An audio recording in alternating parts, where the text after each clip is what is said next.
Seja bem-vindo ao RTV Notícias. Começamos com atualizações no âmbito do processo marquês que levou à detenção de José Sócrates.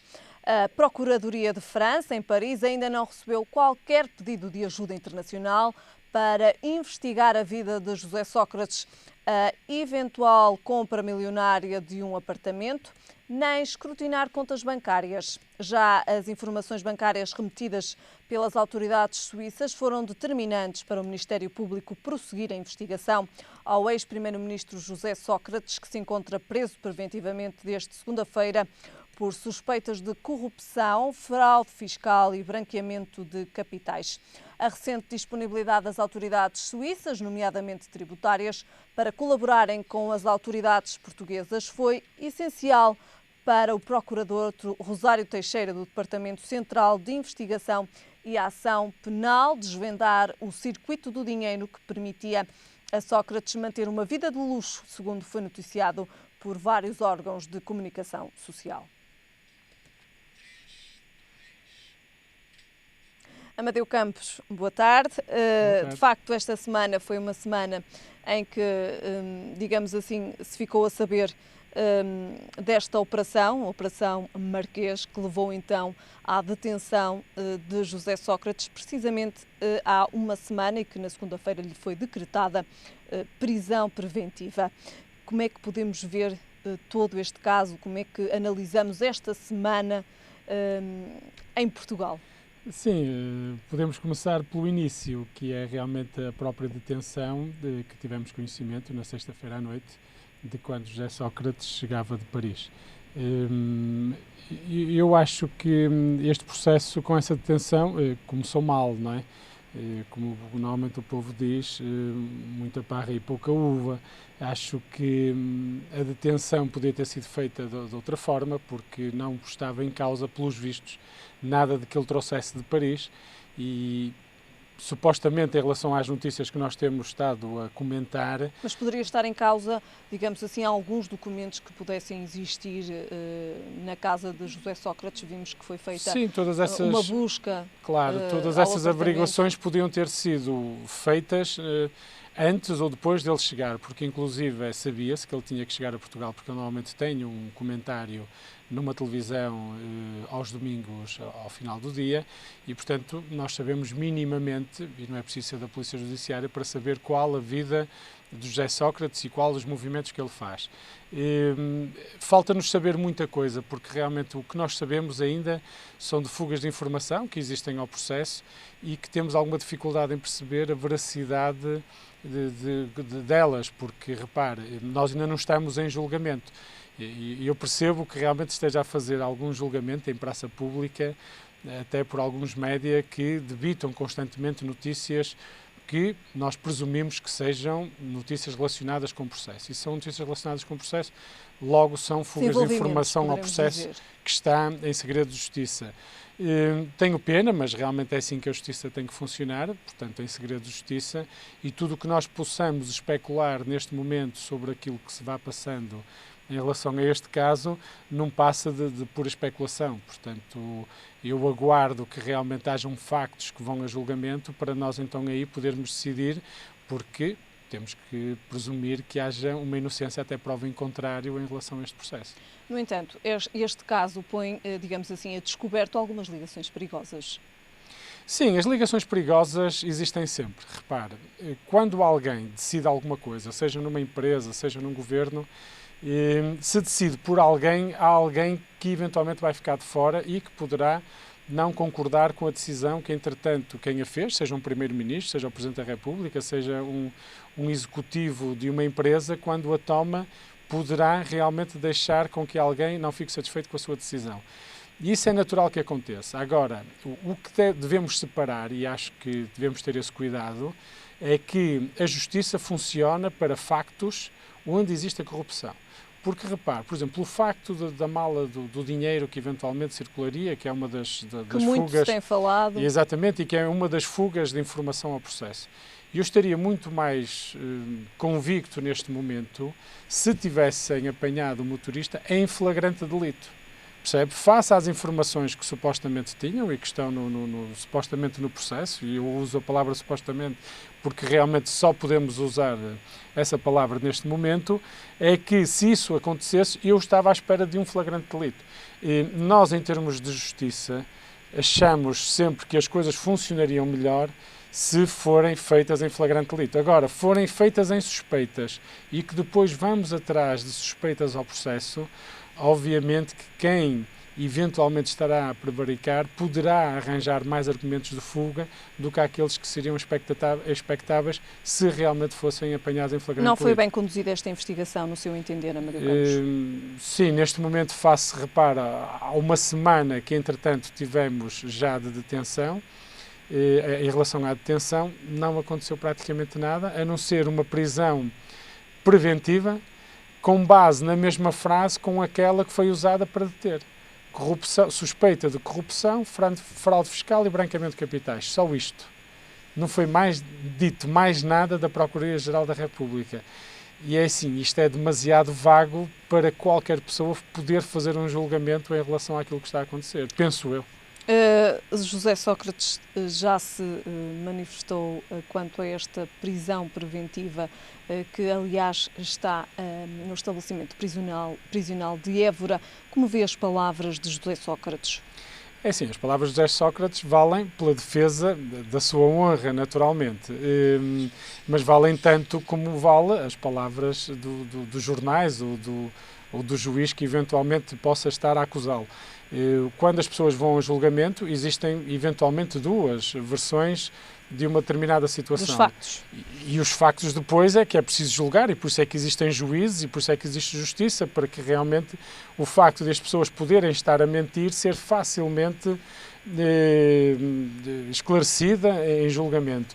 E eu gostava era de ver factos, não é? E esses, sinceramente, o que os jornais me trazem, se o são, a investigação poderia ser levada de outra maneira, na minha opinião, porque eu acho que um objetivo fundamental de uma investigação deve ser apanhar em flagrante delito, porque em flagrante delito não há dúvidas daquilo que se vai depois fazer em julgado.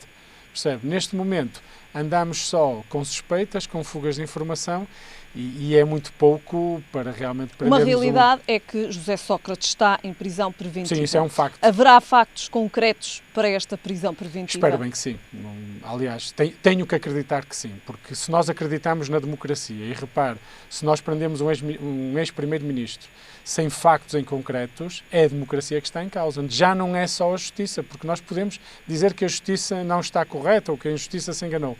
Agora, o caso de pessoas políticas fazermos estes tipos de processos em que realmente deixam muitas dúvidas, podemos pôr naturalmente a democracia. E eu não quero acreditar nisso, quero acreditar que a justiça vai funcionar e que aquilo que pouco que sabemos hoje em dia estejam realmente factos bastante reais para terem provocado a detenção de um ex-primeiro-ministro. Porque eu só queria salientar aqui uma coisa. Eu acho que politicamente o engenheiro José Sócrates já foi julgado pelos portugueses. Agora, espero que seja só um julgamento em termos processuais em relação à pessoa de José Sócrates. Internamente também já terá sido julgado, Amadeu Campos? Eu penso que sim. Repare, ele foi a eleições e perdeu. Portanto, acho que não há melhor julgamento por parte dos portugueses em relação àquilo que ele eventualmente iria apresentar, e nomeadamente à governação minoritária que teve do governo durante cerca de 1 ano e meio, não é? Portanto, perante isso, os portugueses julgaram. Em relação à maioria que ele teve, os portugueses continuaram a julgar com uma maioria, portanto, uma maioria, mas não uma maioria acima de 50%. É assim, essa parte do julgamento já está efetuada, acho que já não há mais a falar muito sobre isso. A prisão preventiva de um ex-primeiro-ministro é inédita, em 40 Exatamente. anos da democracia. Amadeu Campos, fica a questão, o que muda a partir de agora? É assim, eu espero que não mude nada, porque repare, eu quero acreditar que toda a democracia e toda a justiça que tivemos desde o 25 de Abril, e nomeadamente que houve uma revolução e que a democracia se impôs em Portugal, com o sistema partidário, parlamentar, e eu quero que essa justiça tenha vindo a funcionar sempre. Não é pelo caso de conseguirmos prender um ex-primeiro-ministro que vai mudar nada. A única coisa que podemos dizer é que não há intocáveis. Como é que fica a justiça? Como é que fica a própria, digamos assim, os próprios órgãos políticos perante este caso? É assim, se eles, e isso poderá ser uma boa atitude em relação a este caso, e esperemos que pelo menos funcione bem, que é todos os políticos que estão a exercer funções neste momento no país, que percebam que se achavam que havia impunidade em relação a atitudes e a decisões que eles podiam ter, da parte política não estamos a julgar, mais uma vez. Repare, este processo não é político, não é um processo de governação de José Sócrates, é um processo pós-governação de José Sócrates, é disso que estamos a falar. E se isso realmente acontecer, perceber que a Justiça possa, inclusive, ir às decisões políticas e pô-las em causa, e mesmo que elas depois, a posterior, também possam ser em causa, independentemente de serem políticos ou não. Muito bem. As repercussões internacionais, também já abordámos esta semana essa questão. De facto, todos são unânimes. Este caso não irá, de alguma forma, prejudicar a imagem de Portugal? Sim, eu espero bem que não. Repare, a questão aqui que se põe é qual é a intervenção que este ex-primeiro-ministro, o engenheiro José Sócrates, podia ter nas relações internacionais. Acho que não. Ele já, como eu disse, portanto, já estava de fora do governo já há bastante tempo, portanto, todos os processos que havia da altura dele, de certeza que ao fim destes 3 anos de governação do Dr. Passos Coelho já foram alterados, portanto, não haverá ligações perigosas, penso eu, em relação àquilo que se fazia na Europa. E penso que os europeus certamente continuarão a olhar para um Portugal que precisa de crescer economicamente e precisa de avançar e não ser deixado de lado e resolver realmente os seus problemas, que esses, infelizmente, continuam a ser muitos e esses não conseguimos escapar por eles, nem os vamos resolver com a prisão do engenheiro José Sócrates. E, de facto, esta prisão teve eco por todo o mundo. Amadeu Campos, relativamente à notícia que demos no início deste jornal, ainda não foi feito nenhum contacto com a Procuradoria de França para investigar a vida de José Sócrates em Paris. Parece-lhe que irá ou não ser feito este contacto para saber de que forma vivia José Sócrates em Paris, ou a investigação para já não irá, digamos assim, ter interesse neste caso? O que nós percebemos por esta notícia, que é um pormenor de todas as outras notícias que nós temos recebido, é que em relação à questão francesa e em relação à questão do apartamento não foi pedido nenhum esclarecimento em relação a essas pessoas. O que quer dizer que ou isso não faz parte do processo, ao contrário da fuga de informação que dizia, não é? Ou então se faz, a Justiça ainda não se preocupou em ir averiguar. Sinceramente, temos que perguntar ao juiz Carlos Alexandre realmente qual será os próximos capítulos em relação a isso. Agora, não passa de um pormenor, porque o facto, muitas das vezes, de fugas de informação saírem cá para fora, elas não são coerentes, como o Jornal Notícias, e muito bem, apurou em relação à questão francesa, pelo menos numa parte inicial da investigação. Muito bem. Amadeu Campos, muito obrigada pela sua presença. Voltamos a ver-nos para a semana. Tenha uma boa semana. Aguardamos pelos próximos factos e que a justiça naturalmente seja feita. Muito bem, Amadeu. Obrigada. Numa altura em que os pedidos de ajuda continuam a aumentar, o Banco Alimentar contra a Fome iniciou mais uma campanha de recolha de alimentos. A campanha decorre em www.alimentestaideia.net e permite a participação de pessoas que habitualmente não se deslocam ao supermercado ou que residam fora de Portugal. Esta campanha antecede a tradicional campanha de recolha de alimentos nos supermercados em mais de 1.900 estabelecimentos comerciais de todo o país e a campanha Ajuda Vale, que vai terminar a 7 de dezembro. A presidente da Federação Portuguesa dos Bancos Alimentares, Isabel Joné, adiantou que durante o fim de semana 42.000 voluntários irão estar à porta das lojas a convidar os portugueses a serem mais solidários com as pessoas mais carenciadas da sua região. Segundo a Federação, as famílias, os desempregados, crianças e idosos são os grupos mais afetados pela crise económica, aumentando significativamente os pedidos de apoio e a necessidade de a instituição alargar a sua capacidade de resposta às instituições sociais que apoiam. Isabel Joné adiantou que, apesar dos números apontarem para alguma recuperação económica, ela ainda não terá chegado às famílias, afirma que se tratam de famílias com menores recursos, que são apoiadas pelas instituições, famílias que vivem muito no limite e se encontram endividadas e para quem o regresso ao emprego ainda não é uma realidade. A campanha online do Banco Alimentar contra a Fome, que decorreu em dezembro do ano passado, angariou quase 100 toneladas de alimentos, no valor de 112.700 euros.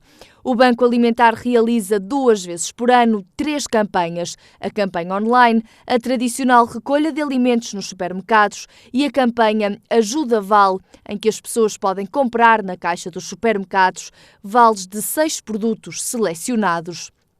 Se for do Grande Porto, saiba que o Banco Alimentar contra a Fome do Porto vai também realizar, nos dias 29 e 30 de novembro, uma campanha de recolha de alimentos junto dos super e hipermercados do Grande Porto. São mais de 400 instituições que precisam da sua ajuda. Saiba ainda que, se quiser ser voluntário, basta inscrever-se no site ou no Banco Alimentar da sua região. Tempo agora para o nosso comentário desportivo com Gil Nunes. Gil, muito boa tarde. Obrigado pela tua presença.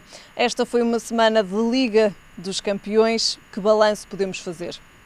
Foi uma semana que confirmou a supremacia do Futebol Clube do Porto no seu grupo. No entanto, há alguns motivos de preocupação para os adeptos esportistas, na minha opinião.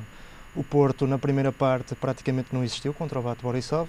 Na segunda parte, subiu as suas linhas, mas continua a revelar muitas insuficiências ao nível de jogo interior. Quais são as principais fragilidades do Futebol Clube do Porto, Gil, que ficaram demonstradas aqui neste jogo? Dou-te o exemplo. Nos 2 primeiros golos, são dois golos que, frente a equipas mais bem organizadas, aliás, aqueles golos não se podem suceder. Repare-se que no golo do Herrera não há nenhuma opção de passe no centro. E no segundo golo acontece algo que revela que o Bate Borisov é uma equipa extremamente amadora a defender, que a bola circula num curto espaço de tempo de uma ponta para a outra e que terminou com a finalização do Jackson. O Futebol Clube Porto continua a ter muitas dificuldades em encontrar soluções de passe pelo centro, continua a abusar do jogo pelas alas e veremos como se vai sair em testes de maior exigência, que penso que poderá ter alguns problemas. Em relação ao Benfica, o Benfica fez o seu melhor jogo da Liga dos Campeões, na minha opinião. E perdeu. Foi um pouco a justiça que não foi feita com o jogo contra o Mónaco, em que não merecia ter ganho. Mas passando ao jogo contra o Zenit, o Benfica, que é uma equipa que tradicionalmente aposta muito nas mudanças bruscas da velocidade do jogo, contra equipas mais bem organizadas não consegue fazer isso, como é o caso e com mais ritmo de jogo não consegue fazer isso, frente ao Zenit. Teve que fazer uma ligeira metamorfose do seu jogo, jogar mais em posse, jogar mais em cima do adversário e, apesar de tudo, deu-se bem. Na primeira parte, através das linhas, sobretudo Gaetano e Sálvio, causou muitos problemas, também nas bolas paradas mostrou ser uma equipa muito eficiente. No entanto, André Vilas-Boas esteve muito bem nas substituições, colocou 2 jogadores muito rápidos, Chateau e Faisolino, que contrariaram um pouco essa subida um pouco louca que o Jorge Jesus quis implementar, tendo como objetivo a vitória no jogo. E o Zenit, fruto dessas substituições, acabou por ganhar o jogo de forma... Foi superior? Não foi superior neste jogo. Penso que o Zenit ganhou o jogo com alguma astúcia e com alguma fortuna também. O Benfica fez uma Liga dos Campeões que já é seu apanágio e que deverá motivar alguma reflexão por parte dos responsáveis encarnados. Passando ao Sporting. O Sporting cumpriu aquilo que eu esperava. O Sporting é a segunda melhor equipa do grupo, atrás do Chelsea, é superior ao Maribor, superior ao Schalke. Controlou o jogo, teve o Jefferson, desta vez que se torna um jogador fundamental pela forma como sobe pelo corredor esquerdo. Mais uma vez marcou presença no golo, através de um ótimo cruzamento para o Mané, que vem surgindo como uma opção de finalização ao segundo poste. O Sporting baseia-se muito num triângulo meio-campo muito bem definido, William Carvalho, Adrien, João Mário.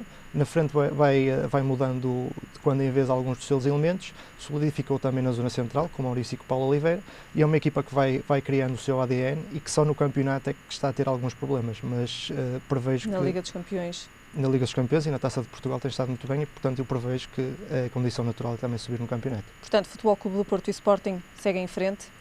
Futebol Clube do Porto e Sporting seguem em frente. O Futebol Clube do Porto já sabe que estará em primeiro lugar do grupo.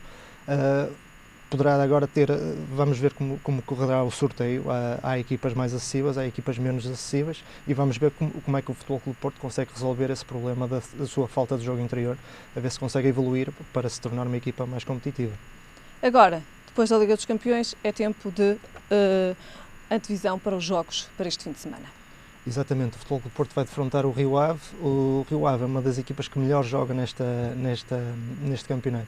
Uma equipa que joga muito bem de pé para pé, uma equipa muito bem trabalhada pelo Pedro Martins. Tem alguns jogadores muito interessantes, sobretudo na frente de ataque. Está-se a tentar criar uma espécie de uma ligação entre o Assan e os restantes elementos. Eu estou à espera para ver quando é que o Bressan dá o salto, que me parece um jogador com muitas capacidades. Mas, no entanto, o favoritismo recai naturalmente para os lados do Futebol Clube do Porto, por duas razões. Primeiro, pela necessidade que o Futebol Clube do Porto tem de não perder pontos, e, em segundo lugar, também pela viagem muito longa que o Rio Ave fez à Ucrânia durante esta semana e que, naturalmente, com um plantel menos extenso, torna mais difícil a obtenção de pontos no Dragão. Académica Benfica? Académica Benfica. O Benfica, lá está, contra a Académica poderá implementar mais facilmente o seu ADN, que se baseia na mudança brusca dos ritmos de jogo, como eu referi. A Académica continua, na minha opinião, a ter alguns problemas na linha defensiva. O João Real ainda não recuperou, que era um elemento fundamental na tranquilização dessa zona do terreno, e como tal, apesar de ter alguns jogadores interessantes na frente de ataque, falo do Rafael Lopes, por exemplo, penso que o Benfica tem mais soluções. Mesmo o Samari estando a ter alguns problemas a jogar na posição 6, a equipa já consegue subir no terreno e implementar as suas transições violentas, que no campeonato português têm revelado muito eficientes. Sporting Setúbal. Sporting Setúbal. Eu tenho uma particular simpatia pela equipa do Setúbal, porque penso que está a ser construída de trás para a frente. Tem jogadores muito interessantes na retaguarda. Falo do Venâncio, falo do Advíncula, também o lateral peruano que o Setúbal foi contratar. O meio-campo está construído muito em base, muito tendo como farol o Dani, que é um jogador também com alguma tarimba na Primeira Liga. Depois, os problemas do Setúbal, na minha opinião, vêm da dianteira. Viu-se que no jogo oriental que o Setúbal não consegue causar desequilíbrios. É uma equipa que tem muitas dificuldades em causar jogadas do ponto de vista ofensivo que causem perigo ao adversário. Como tal, penso que o Sporting também não terá grandes dificuldades em vencer o jogo, mas vamos ver até que ponto é que o jogo de quarta-feira da Liga dos Campeões não pesa para os lados de Alvalade. Muito bem, antes de darmos por terminado este comentário, não poderíamos deixar de passar aqui também as declarações de Platini. Afirmou que em ano de Mundial a bola de ouro deveria ir para um campeão mundial. Penso que essa declaração é totalmente descabida. Isto faz-me lembrar aquela história do aluno que só estuda no terceiro período e que depois que vem cheio de razão a pensar que pode passar de ano tranquilamente.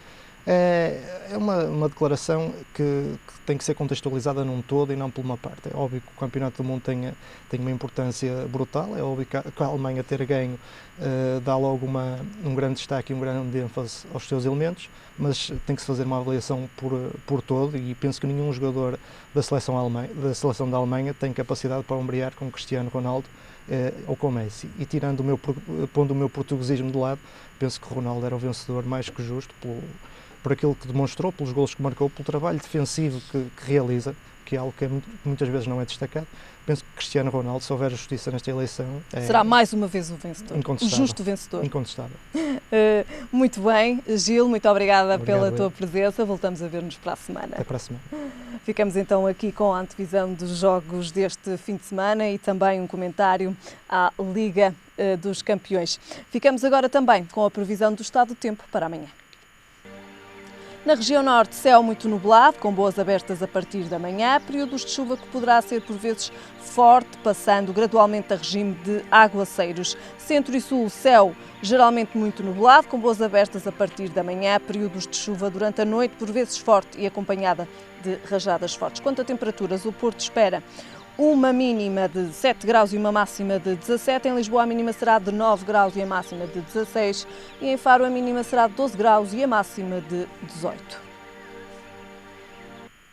Fica por aqui este jornal, não sem antes lhe dizer que o cante alentejano é a terceira nomeação portuguesa a ser consagrada internacionalmente pela Unesco depois do fado em 2011 e da dieta mediterrânica em 2003. Deixo-lhe então aqui algumas imagens daquele que é o cante alentejano. A informação regressa mais logo.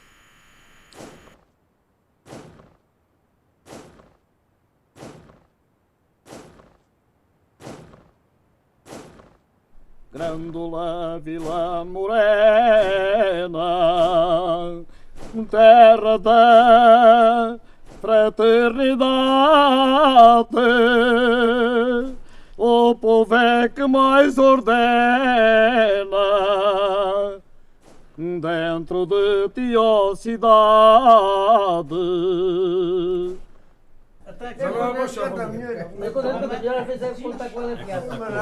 Oh, minha mãe, oh, minha mãe, minha amada, quem tenho, mamãe tem tudo. Quem não tem mãe não tem nada. Quem